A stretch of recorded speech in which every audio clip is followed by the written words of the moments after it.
beat man is back. Oh, oh my gosh, the red got messed up. This is a 5 out of freaking 5. It is beat making time. Next week is E3 week. My album comes out next week. I have delivered. Telltale, true, Telltale, but oh, look at that, my God. This is your boy.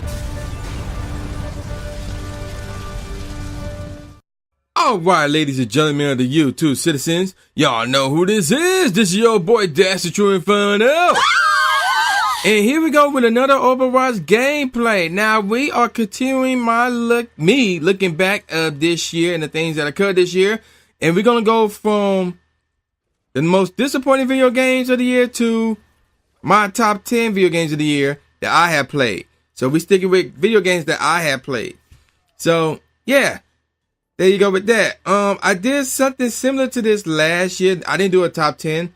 I just took a look at all the games that I got and played last year and talked about them. And then I gave you like my top 3 or 4 whatever. So this time I'm going to do a top 10.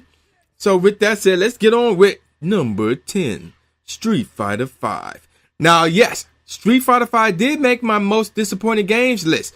But remember, it made number 10, which means it's still a top 10 game for me. So it's mostly on here by default, but I did play the game, and despite the fact that they gave us with some crap to start off, I still played it. I still played with every character, you know, beat the small mini game, story mode rather. And then when story mode came out, I played that immediately and played through it. I didn't stop and, you know, took a break. No, I played through that joint, and it was long. It was actually kind of long. And you have to play with every character as well.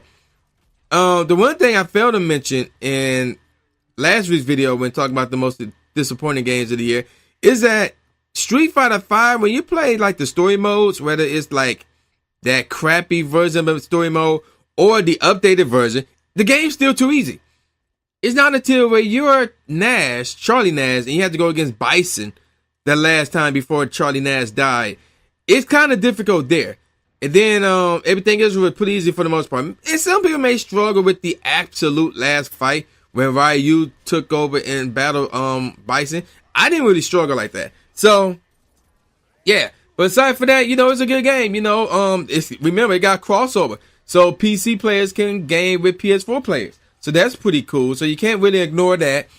So yeah, Street Fighter V, number 10, my top 10 games of the year. Now let's move on to number 9. Madden NFL 17. Now, obviously, this is going to go on the list since I played this every week, obviously, for the trademark series. But it's been a long time since I played a Madden game. The last Madden game I played was Madden 11. But the last Madden game I got was Madden 13. So it's been a really long time. And this year, Madden, it's pretty good. It's pretty good. I had issues with my team because I was constantly getting my ass whooped with the exception of that first game where I got lucky and won. But my career, I really like my career. And when I end that series, so far it looking like that one will end. The J Show one, I'll get more on that later. That one's on the bubble. So I don't know. I don't know about that one. I may keep that in mind. But back to the topic at hand, Madden 17 is a good game. I really like the My Career mode. There's so much you could do with the My Team and the franchise modes and things of that nature. So yeah, there you go with that. Now let's move on to number 8. MLB The Show 16, The J Show. This one's on the bubble, because this one been around for a minute, and I love the show series. Now I will admit this year's version of the show have a small hiccups. Like for example, the CPU pitchers can only pitch the fastball unless they don't have the four-seam fastball. Blah. Say that 5 times fast. Unless they don't have the 4-seam fastball in their lineup, then they'll pitch whatever's X. Mostly. So, yeah, and it's normally the 4-seam fastball is normally the X button for them. And even if it's not, let's say it's the sucker button or the square button, they still pitch it. And it's like, can y'all switch these pitches up? And we reported to Sony, and as far as I know, they didn't change it up. And also, you know, like I said, a little few hiccups with the pitching when you're doing the My Career or actually Roll to the Show. But again, I still like it. I still love it. Roll to the Show. It's still amazing. I still like playing it. So whether I continue to show it to y'all or not, I would still play it. Without question, I would still play it. And again, You could transfer your characters over from MLB The Show 15 over to 16, just like you could do with 15 from 14. And I believe you could do that from 13 to 14. I think that's when it started. But either way, MLB The Show 16, great game. They even got a good My Team mode. I played that a few times. That was pretty dope as heck as well. So yeah, that's number 8 right there. Number 7, Uncharted 4. Uncharted 4 was actually good. Now, ironically enough, I have yet to play the story mode for this game. I crap you not. I only got it for the multiplayer. The multiplayer was good at the time. Me and the mod squad were playing it up, and we had fun, but it got repetitive. So that's why we stopped playing it. I'm not even sure if I still got it now. I want to say I still got it because I've been meaning to play the story mode, and I have seen other people play the story mode. For example, -EXP, and it's good. Like, it's really, really good, man. You know, you can't front.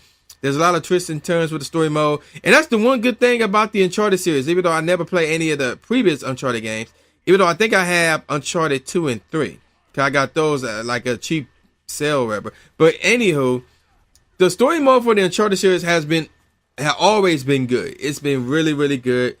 So with Uncharted 4, which is supposed to be the last one, by the way, obviously it's going to be top notch. So yeah, that's what got it at number 7 over the show and over Madden. Otherwise, if I was going based off of the multiplayer, it would have been number 9, maybe number 8. But I got up to number 7 because the potential that the story mode have, even though I haven't played it yet, that's why I said the potential. And based on what I've seen, it's really good. Moving on to number 6, Watch Dogs 2. Now, I love the first Watch Dogs game outside from the driving mechanics. Not a lot of people liked it. Like, a lot of people thought it was okay, but I actually like it. I actually liked the first Watch Dogs game. The story mode was like, I mean, like not story mode. The story itself was So with Watch Dogs 2, I like that one as well. I played it a little bit. I've been meaning to play. It's just a lot of games came out. I didn't have enough time to play them all. So, but based on what I see with Watch Dogs 2, it is really good. It's just like the first one. You know, it's good as the first one right there. So that's why I got that number 6. Number 5, Pokemon Go. Now, this was surprising. Y'all probably wonder, well, wait a minute. That's a game on the phone. Yeah, exactly. A video game on the mobile phone. Again, a video game.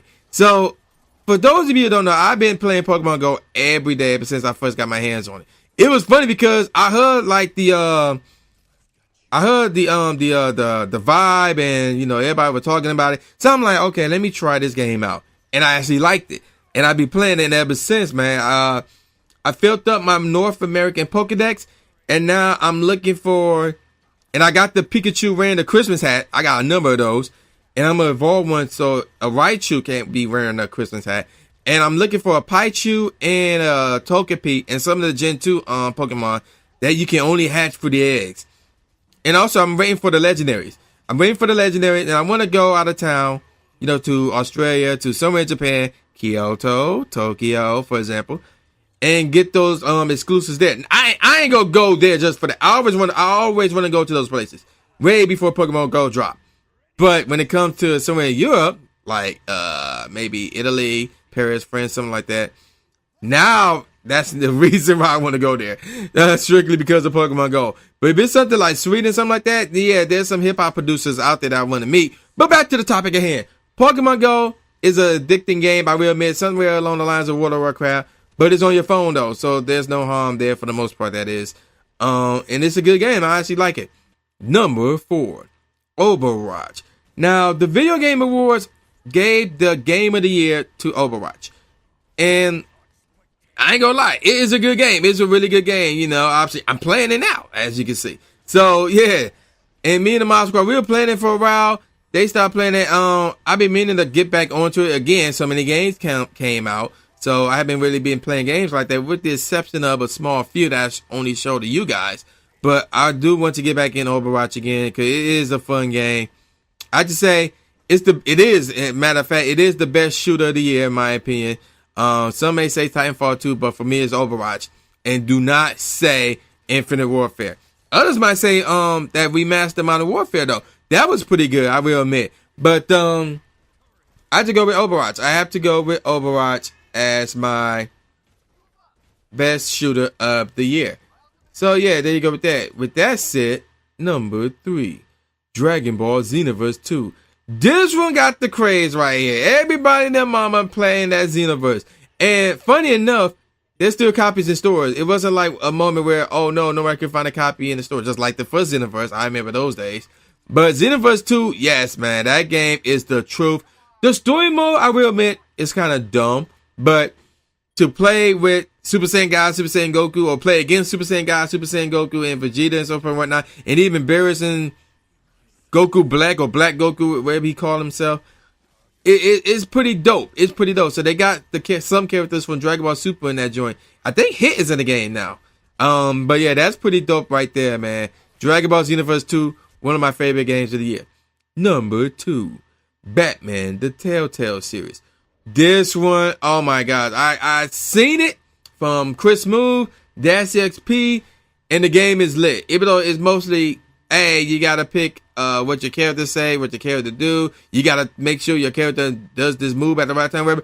It's still lit, and the story is really good. So obviously, I got the game, and I played a little tiny bit of it. But again, so many games came out, so I haven't really played into these games like that.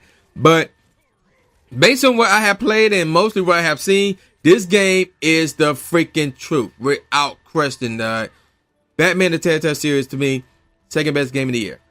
Now, let's get on with number 1, Final Fantasy 15. This one is the truth. I am doing a let's play of this one right here, as you all know. And based on what I can tell, this game gonna be long as heck, but the graphics are beautiful, man. So far, I love the combat mechanics of this one. And the story, even though I'm way early in the game, so far the story seemed cool. I'm expecting it to get more complex later on. But yeah, man, Final Fantasy 15, in my opinion, is the best game of the year. At least that I played, that is. So yeah, as you can clearly see, we won this game. And I went, I got 14 eliminations. So yeah, I'd say that's a pretty good game on my part. And obviously I leveled up, obviously. But yeah, man, y'all know who this is. This is the new Jay Gatsby, aka the new Stephen A. Smith. And next week, I'm going to look at the best underground mixtapes of the year. I'm going to give y'all 5. So yeah, there you go with that, man. So y'all know who this is. And peace out, y'all. And I'll see y'all next time. Oh! So last year, I reflect on the end of throughout the year 2015 with the top movies of the year that I seen and the top underground mixtapes / albums that I heard last year. This year, I'm going to do it again this year with some more categories. And I'm going to address one of the categories right now, which is the most disappointing video games I have ever played this year. So, let's not waste any time. Let's get things going with